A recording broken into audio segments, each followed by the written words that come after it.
Dear students, study भिजामा Denmark जान चाहनुहुन्छ with dependent apply गर्न चाहनुहुन्छ।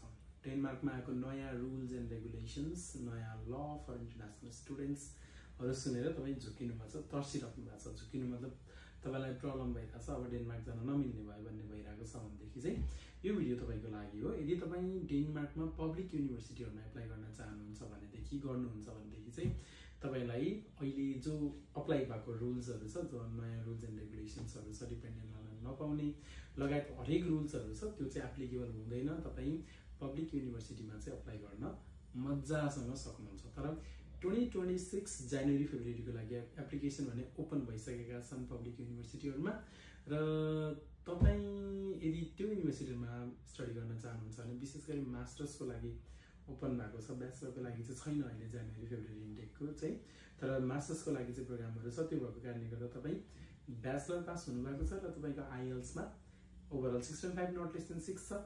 पिटी चाहिँ एक्सेप्ट गर्दैन नि फेरि।